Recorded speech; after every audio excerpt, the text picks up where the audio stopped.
"Don't sign that paper, sir." The boy's voice was so soft that, for a moment, Harrison Cole thought he had imagined it. He was standing at the head of the long mahogany conference table on the 38th floor, a silver pen poised half an inch above the signature line, surrounded by 7 lawyers and 2 of the most expensive consultants in the city. The contract was 412 pages long. The deal was worth $1.4 billion. Everything had been negotiated, redrafted, initialed, and reinitialed for the past 4 months, and the only thing left in the world to do was to bring the tip of the pen down to the paper and let the ink decide what kind of year the next 12 months would be. The boy was standing in the doorway with one hand resting against the frame. He could not have been older than 10. He was wearing a faded gray hoodie and jeans that were a half-inch too short at the ankles, and his sneakers had been cleaned recently but not replaced in a long time. He was watching Harrison the way a child watches a stranger crossing a busy street, not yet sure whether to call out. "What did you say?" Harrison asked. He recognized the boy, or thought he did. The son of someone on the night cleaning crew, maybe. He had seen him once in the lobby on a Saturday afternoon, sitting on a bench by the elevators with a library book open across his knees, his lips moving silently as he read. Harrison had nodded the small, polite nod he gave to people whose names he did not know, and the boy had nodded back without looking up from the page.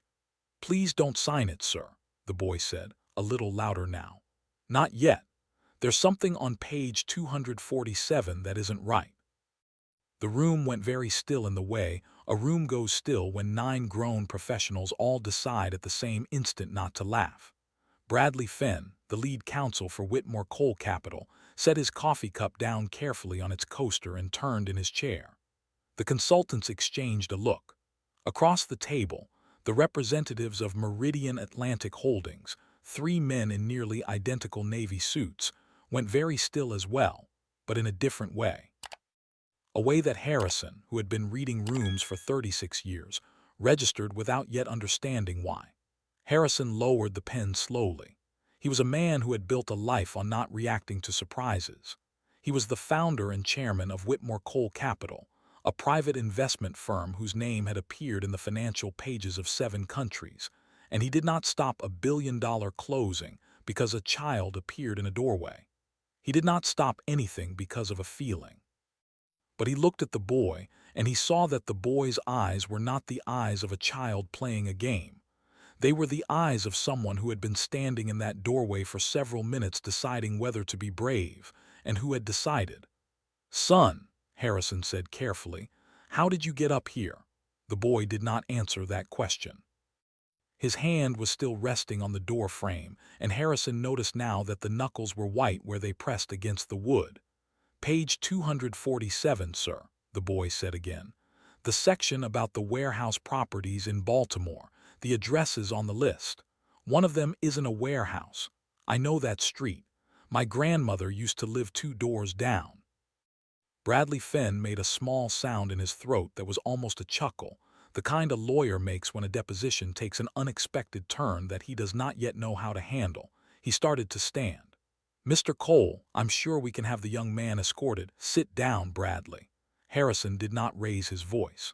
He did not need to. He had not raised his voice in a board meeting in 14 years, and the room had learned to listen for the quieter register. Bradley sat down. Harrison set the silver pen back on its small leather tray. He kept his eyes on the boy. "What is your name?" The boy hesitated. Then he said, "Elijah, sir, Elijah Bennett." "Elijah," Harrison repeated, the way a man repeats a name when he wants to fix it in a place inside his head where important things are kept. "Elijah, I want you to come into the room. Walk slowly. Don't be afraid of anyone here. Come stand beside me and tell me about page 247. The boy hesitated for half a second, and Harrison saw the small calculation move across his face, the calculation of a child who had been raised to understand that walking into a room full of white men in suits was not the same kind of walking that other children did. Then he stepped through the doorway. He crossed the long stretch of pale carpet with careful, deliberate steps, the way a person walks across a stage when they have not been told where to stand. He stopped beside Harrison's chair at the head of the table. Up close, Harrison could see that the boy's hoodie had a small ink stain near the cuff, the kind a child gets from a leaking pen in a school backpack. His hair was cut short and neat. He smelled faintly of the soap from the lobby restrooms, and Harrison understood without needing to ask that the boy had stopped to wash his hands before coming up here, because he had wanted to look presentable when he walked into a room he was not supposed to be in. Harrison picked up the contract. It was bound in a heavy black folder with the Meridian Atlantic crest embossed on the front. He flipped through the pages until he reached 247. The page was a schedule of properties, warehouse facilities, distribution hubs, parcels of industrial land that were being transferred as part of the underlying asset base of the deal. There were 47 addresses on the page, arranged in 3 neat columns. The valuations on the right-hand side ranged from $2.1 million to $18.7 million per property. "Show me," Harrison said quietly. Elijah leaned closer, careful not to touch the paper. His finger hovered over the 7th entry in the 2nd column. "That one, sir. 1847 East Federal Street, Baltimore. The list says it's a warehouse, 84,000 square feet, valued at $11.2 million. And it isn't. It's a parking lot, sir. It's been a parking lot since I was little. My grandmother used to live at 1851. We visited her every Sunday before she died. The lot is across from a corner store called Mr. Devine's, and there's a fence around it with a sign that says monthly parking. There's no building on it. There hasn't been a building on it in at least 6 years, because there used to be one, but it burned down when I was 4. My mom showed me the spot once when we were driving past." Harrison did not move. Across the table, one of the men in navy suits, the youngest of the 3, a man whose business card identified him as Daniel Price, Vice President of Asset Integration for Meridian Atlantic, reached up and adjusted his tie. It was a small gesture. A man adjusts his tie when he is hot, or when he is bored, or when he is about to lie. Harrison had spent 36 years learning the difference. "Mr. Price," Harrison said, without looking up from page 247, "would you like to comment on the property at 1847 East Federal Street?" There was a pause that lasted exactly 1 second too long. "Mr. Cole, our due diligence packet was prepared by an independent appraisal firm. If there is an error on a single line item, I'm sure it's a clerical issue that can be amended in a side letter at closing." "We can absolutely. I'm not signing today, Daniel." The room shifted. Harrison felt it without looking. Bradley Fenn was already pulling out his phone. The other 2 Meridian executives, older men, more experienced, the kind who had been doing this longer than Daniel Price had been alive, were too still now. The wrong kind of still. Harrison closed the contract gently and set it down on the table. He looked at Elijah Bennett, who was still standing beside his chair with his hands clasped in front of him, the way a child clasps his hands during the school pledge. "Elijah," he said quietly, "I think you'd better sit down. We're going to be here for a while." The Meridian team requested a short recess. Harrison granted it. The 3 men in navy suits filed out of the conference room with the careful posture of men who had decided, without speaking to one another, that they needed to make phone calls in a hallway where no one could hear them. The door clicked shut behind them. Harrison turned to Bradley Fenn. "Bradley, I want you to pull every property on page 247. Cross-reference every address against the satellite imagery on the public mapping services. I want it done in the next 40 minutes. Use the associates downstairs. Don't tell them why. Tell them it's a routine verification." "Harrison," Bradley began. 40 minutes, Bradley." Bradley stood and left the room. He took 2 of the consultants with him. The remaining 2 attorneys gathered their laptops and moved to the far end of the table, leaving Harrison and Elijah alone at the head of it, with the city's gray skyline behind them through the floor-to-ceiling windows. Harrison turned in his chair so that he was facing the boy directly. He folded his hands on the table in front of him. "Elijah," he said, "I'm going to ask you some questions. I want you to answer them honestly, the way you would answer your mother. You are not in trouble. You are not going to be in trouble. Do you understand?" "Yes, sir." "How did you get up to this floor?" The boy looked down at his sneakers for a moment, then looked back up. My mom works in the building, sir. She's on the cleaning crew. She works the morning shift on the lower floors, and then sometimes she stays late if they need extra hands for the offices upstairs. Today is a teacher work day at my school, so I came with her. She told me to sit in the small room next to the security desk on the second floor and do my reading. She said she'd come get me at lunch. And what made you come up here? Elijah hesitated. I needed to use the bathroom, sir. The one on the second floor was being cleaned, so the security guard, Mr. Reggie, he told me I could use the one on the third floor by the elevator bank. I went up there. When I came out, there was a man waiting for the elevator. He had a folder under his arm. The folder said Meridian on it, the same word that's on this folder right here. He pointed at the contract. I noticed because we just did a vocabulary unit on Latin roots. Meridian means middle. I remembered. Harrison nodded slowly. Go on. The man got into the elevator and I got in after him because Mr. Reggie said I could come back down the same way. The man pushed 38. I didn't push anything because my floor was 2. But while we were going up, he opened the folder and he was reading a piece of paper, and he turned to the back of it and he wrote something with a pen. He wrote pretty fast. I don't know what he wrote because I was looking at the floor numbers, but I saw him write it. Then the elevator stopped on 38 and he got out. The doors started to close, and I don't know why I did this, sir. I'm sorry. I put my hand out and stopped them. I got off too. Why? The boy thought about it for a long moment. Because of the address, sir. I was reading the list while I was standing behind him. The folder was open. I could see the page, and I saw 1847 East Federal Street. And I knew that address. I knew it wasn't right. And I thought if he was carrying that paper to a meeting, somebody in the meeting was going to believe it. So I followed him. I waited in the hallway by the water fountain for almost 20 minutes. Then I heard somebody say they were starting, and I walked to the door and I looked in, and you were holding the pen. Harrison was quiet for a long moment. Elijah, he said finally, do you know what you just did? The boy shook his head slowly, his eyes very serious. I don't know if I did anything good, sir. I might be wrong. Maybe they fixed it and I missed it. Maybe I shouldn't have come in here.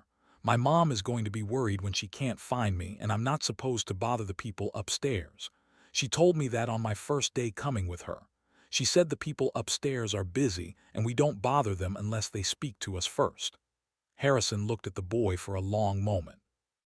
There was a small movement at the edge of his vision, the city outside, a flock of pigeons turning together against the gray sky, and he watched it for the length of one slow breath. Then he turned back. Elijah, your mother is a wise woman. She has taught you to be careful, and that is a good thing. But what you did this morning was not bothering anyone. What you did this morning may have just saved this company a great deal of money. I do not yet know how much. I will know within the hour, but I want you to understand something, and I want you to remember it for the rest of your life. The people who matter in this building are not the ones whose names are on the doors. The people who matter are the ones who tell the truth when they see something wrong. Do you understand me? The boy's eyes were wet just at the edges. He nodded once. Good. Now I am going to call down to security and have your mother brought up here. She is not in any trouble. You are not in any trouble.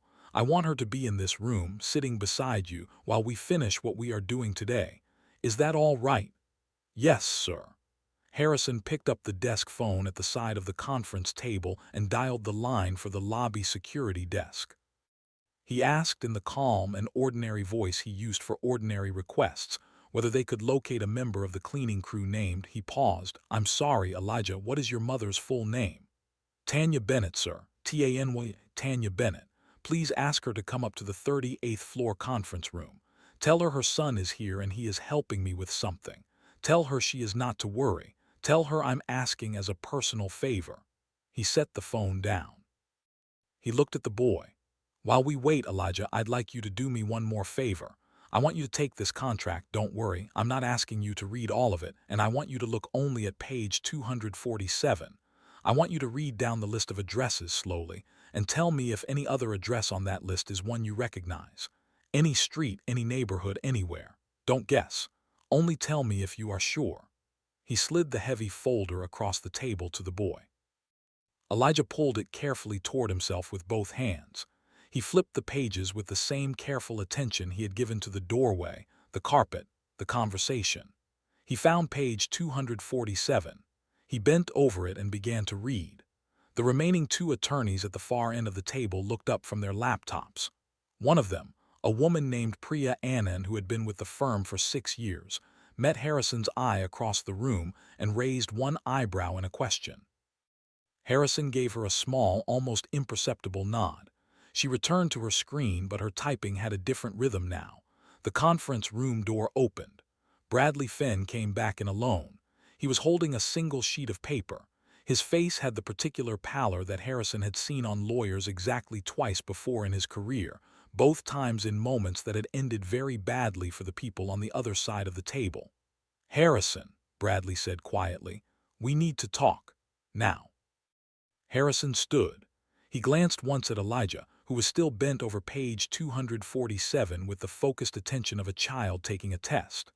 "Elijah, keep reading. I'll be right back." He walked with Bradley to the small private office that adjoined the conference room, a narrow space with a single window, a side table, and a leather chair where Harrison sometimes took calls he did not want amplified through the larger room. Bradley closed the door behind them. He set the single sheet of paper on the table and turned it so Harrison could see. 6 addresses, Harrison. Out of the 47 on page 247, we have so far confirmed that 6 of them do not match the descriptions in the schedule. 2 are vacant lots. 1 is a residential triplex. 1 is a strip mall that is currently operating under a completely different LLC than the one listed in the asset transfer. 1 is literally a public park. And 1, he tapped the bottom of the page, 1 is the back parking lot of a Catholic church in northeast Baltimore. The aggregate misrepresented value on those 6 properties alone is $63.4 million. Harrison did not speak for a moment. He looked down at the sheet. Bradley's handwriting was precise and angular, the way a litigator writes when he is angry and trying not to show it on the page. "How many more do you think we'll find?" "I have 4 associates pulling the rest right now. My honest guess, Harrison, and this is a guess, is that at least a third of that schedule is fraudulent. We're looking at somewhere between $180 million and $400 million in phantom assets that we were about to absorb into our books at full valuation. If this had closed today and the inflation had been discovered later by an auditor or by the SEC, it would not have been a clerical issue. It would have been a federal case. The fraud would have been laundered through our acquisition, and depending on what regulators decided about our due diligence, the exposure could have ranged from a clawback to indictments." Harrison absorbed this slowly. He walked to the small window and stood looking out at the river for a long moment, the way he had stood looking out of other windows in other rooms across 40 years of building this firm. The river was the same river it had always been. The skyline was the same skyline. But the day was now a different day than it had been 20 minutes ago. "Bradley," he said quietly, "I want you to do 4 things. First, I want the rest of page 247 verified by end of day. I want the same verification done for every schedule of assets in the contract, not just the warehouses. If they salted one list, they have salted others. Second, I want you to send Mr. Price and his colleagues a message through reception. Tell them the closing is suspended. Use that word, suspended, not delayed. Do not let them back into this conference room. They can collect their materials from the front desk. Third, I want you to call Margaret Liu at the SEC Enforcement Division. Tell her I am not yet making a formal report, but that I want her to know, on a personal basis, that something has come to my attention this morning that she will likely want to hear about within the next 72 hours. Fourth," he paused. "Fourth, I want you to find out who at Meridian Atlantic actually built that asset schedule. I do not want a public-facing answer. I want the name of the human being whose hands assembled those addresses. Mr. Price was the messenger. I want the author." Bradley nodded. "And the boy stays. The boy is the reason we have a company tomorrow morning." Bradley hesitated. "Harrison, you understand that if this goes anywhere, court, regulators, the press, the source of the discovery is going to come up. They will ask how we caught it. The answer is going to be a 10-year-old child. Harrison turned from the window. Bradley, the answer is going to be that an alert observer on our premises noticed a discrepancy and brought it to our attention. That is the entire answer. The child's name does not appear in any filing, any deposition, any press release. Are we clear? Crystal. When Harrison stepped back into the conference room, Tanya Bennett was already there. She was standing just inside the door, still in the gray uniform of the building's cleaning crew, her hands folded tightly in front of her in the posture of a woman who had been escorted into a room she did not understand and was waiting to be told why. She was small, in her late 30s, with her hair pulled back in a practical braid that fell over one shoulder. Her name tag was pinned slightly crooked over her left breast pocket. When she saw Harrison enter, she straightened the half-inch that a person straightens when they have been raised to show respect, even in rooms where respect has not always been shown to them in return. "Mr. Cole," she said. Her voice was steady, but Harrison could hear the careful effort underneath it. "I'm so sorry. I don't know what Elijah has done, but whatever it is, I will, Mrs. Bennett." Harrison crossed the room and extended his hand. "Your son has done nothing wrong. He has done something extraordinary. Please, come and sit down." She looked at his outstretched hand for half a second longer than another person might have. Harrison understood the half-second. Then she took it. Her grip was firm. The skin of her palm was rough across the knuckles in the way that the hands of women who clean buildings for a living are always rough, no matter how much lotion they use at night. He guided her to the chair beside Elijah. The boy looked up from page 247 as his mother sat down, and his small face broke into the half-relieved, half-anxious expression of a child who has been carrying a secret for 90 minutes and is now allowed to set part of it down. "Mom," he whispered, "I tried to do the right thing." "I know, baby." She did not yet know what he had done. She did not need to. She put her hand on the back of his neck the way mothers do, the small private gesture that says, "I am here, you are mine, we will figure out the rest together." Harrison sat down across from them. He folded his hands on the table. "Mrs. Bennett, I am going to tell you what happened this morning, and I am going to ask you to listen without interrupting, because some of what I say will be hard to believe at first. When I am finished, I will answer any question you want to ask." She nodded once. He told her. He told her about the contract, about the meeting, about the boy in the doorway. He told her about page 247 and the warehouse that was a parking lot, and about Mr. Price's tie, and about Bradley Finn's pale face when he had come back into the room with the sheet of paper. He told her, in the simplest language he could find, that her son had walked into the most important meeting of Harrison Cole's professional year, and stopped it from becoming the most ruinous meeting of his professional life. He did not embellish. He did not soften. He told it the way he had learned to tell hard truths to investors and board members over 4 decades, with the small specific details that make a story impossible to dismiss as exaggeration. When he finished, Tanya Bennett was quiet for a long moment. Her hand had not moved from the back of Elijah's neck. She looked down at her son. Then she looked at Harrison. "Mr. Cole," she said quietly, "I have raised that boy by myself for 8 years. His father passed when he was 2. I work this shift and I work a second shift on weekends at a hospital laundry across town. I don't make a lot of money, but I made one promise to my husband before he died and I have kept it. I promised him I would raise a son who knew the difference between right and wrong and who would choose right even when it was the harder thing." She paused. Her voice did not shake. "It sounds like he chose right today." "He did, Mrs. Bennett, he did." She nodded slowly.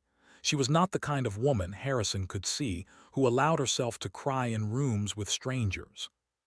She let one breath out that was longer than the breaths before it, and then she settled her shoulders in the small way that working people settle their shoulders when they have decided that whatever comes next, they will meet it standing.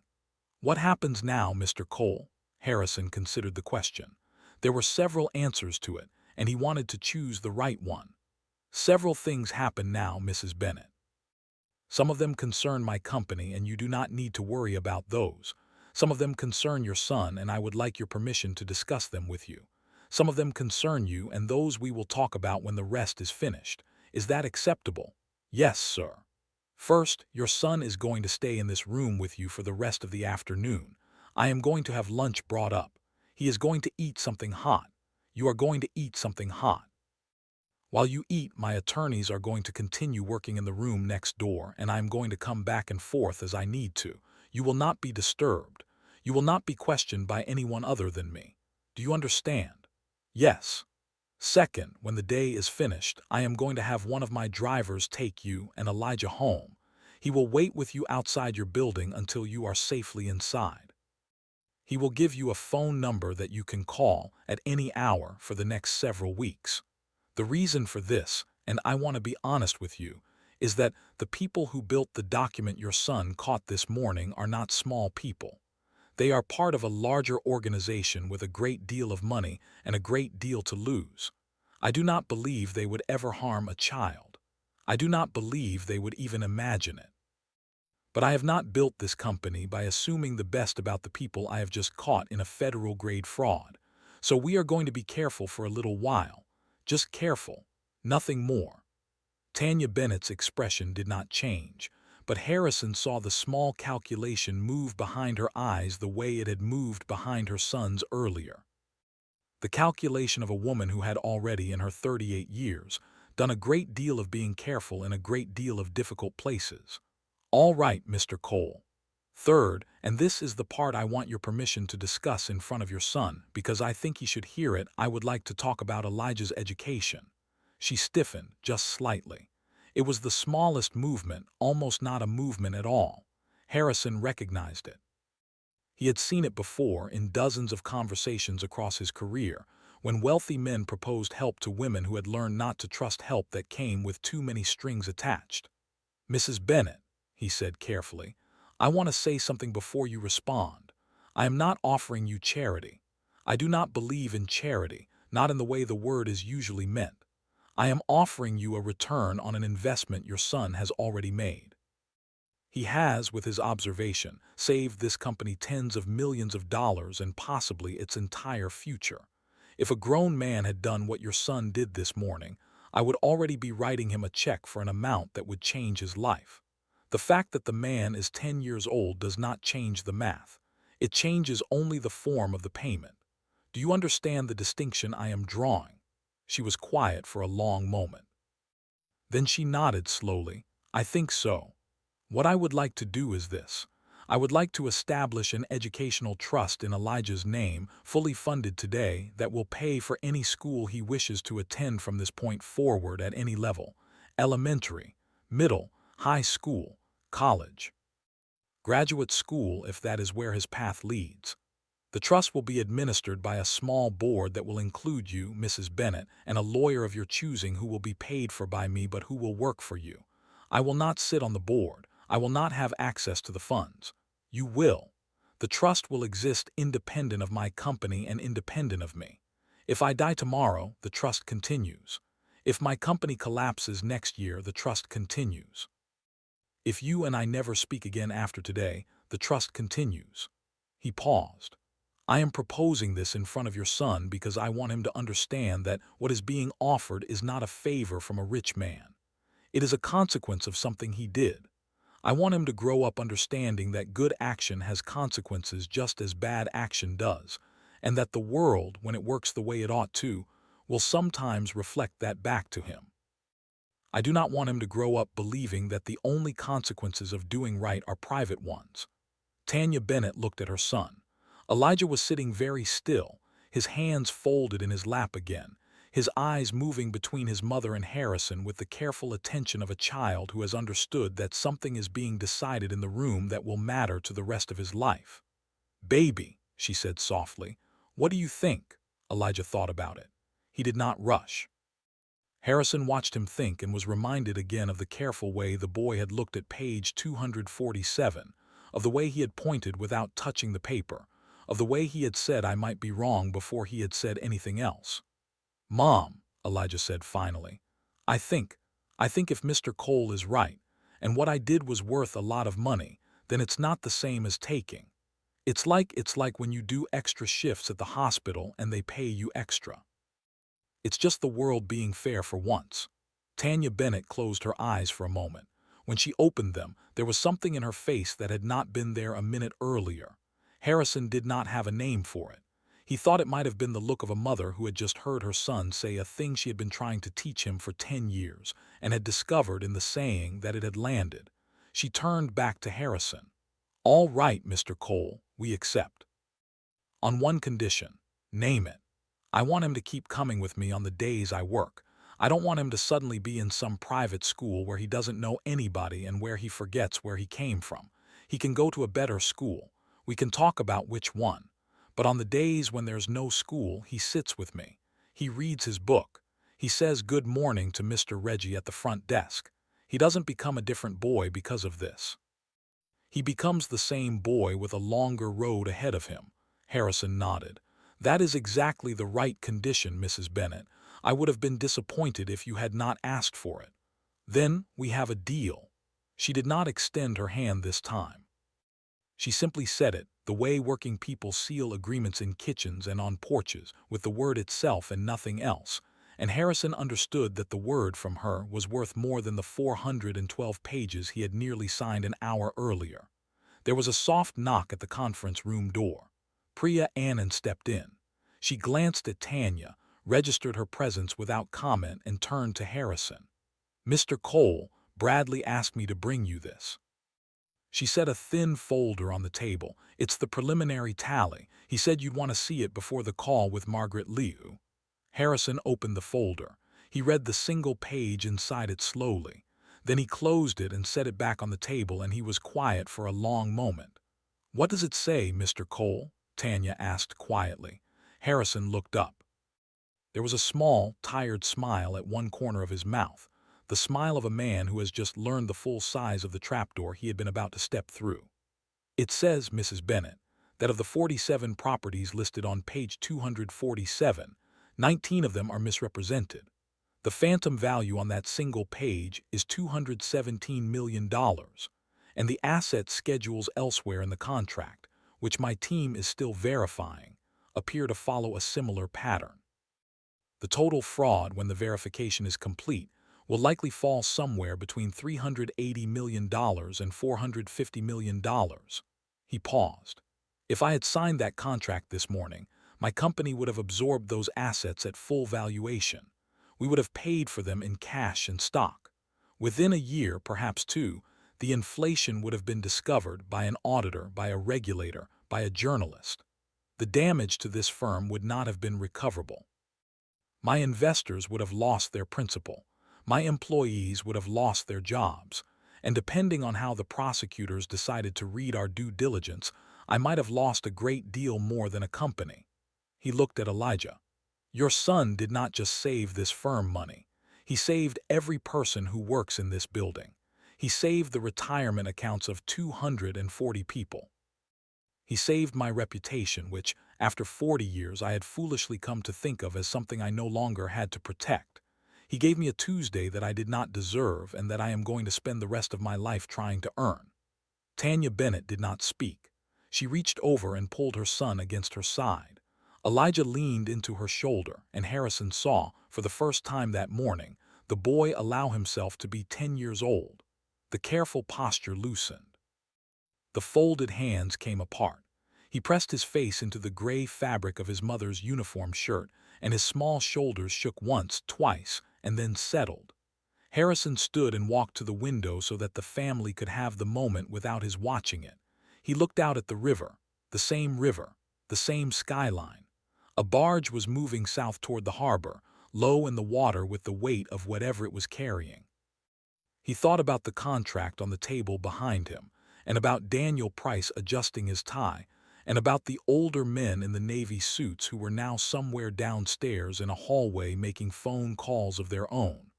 He thought about how close it had been. Half an inch of motion, the tip of a silver pen and the surface of a page. If Elijah Bennett had been a quieter child, or a less observant one, or one whose mother had taught him to keep his head down in rooms full of strangers, the pen would have come down on the paper, and Harrison Cole's life, and the lives of 240 other people would have gone in a direction from which there would have been no returning. He thought about all the mornings he had walked through the lobby of this building without looking at the people who cleaned it. All the nods he had given without learning a name. All the children he had passed on benches without wondering what they were reading. He had built a 40-year career on noticing things.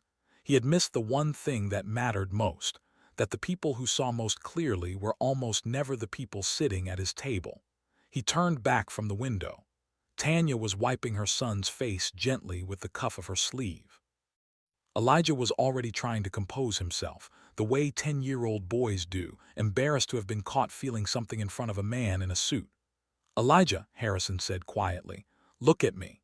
The boy looked up. "Thank you for the rest of my life, thank you." The boy nodded once. He did not say "you're welcome."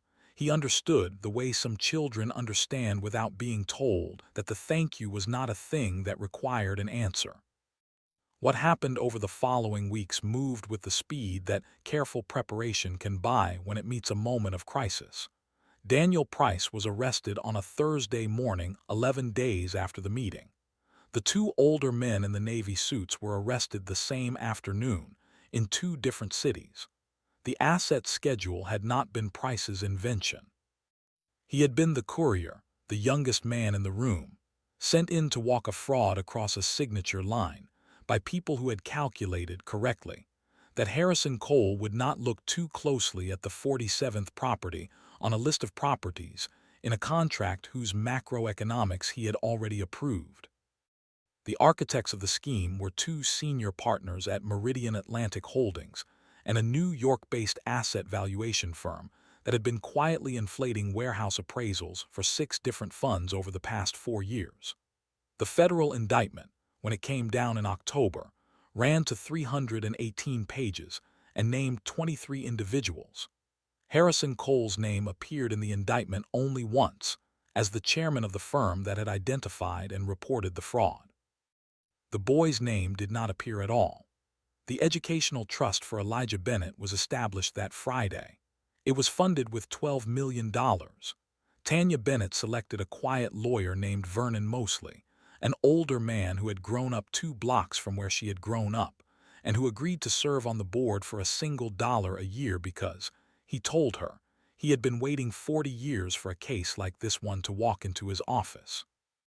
Elijah enrolled the following September at a small independent school in the city that had a strong math and science program and a sliding-scale tuition policy that the trust paid in full. He continued, as his mother had insisted, to come with her to the building on the days when he had no school. He read his book in the small room on the 2nd floor. He said good morning to Mr. Reggie at the front desk. He did not become a different boy. Tanya Bennett did not accept a position at the firm. She did, however, accept Harrison's offer to cover the mortgage on a small 2-bedroom house in a neighborhood with a better school and a quieter street than the apartment they had been living in. She left the hospital laundry shift the following spring. She kept the cleaning job at the building. When Harrison asked her, gently, in a Sunday conversation on the porch of the new house, why she had kept it, she looked at him for a long moment and said, "Because I'm good at it, Mr. Cole, and because I want my son to remember that there is no work that is beneath the dignity of the person who does it well." Harrison drove home that evening thinking about that sentence for a long time. He changed how he ran his firm. He read every page of every contract he signed for the rest of his career.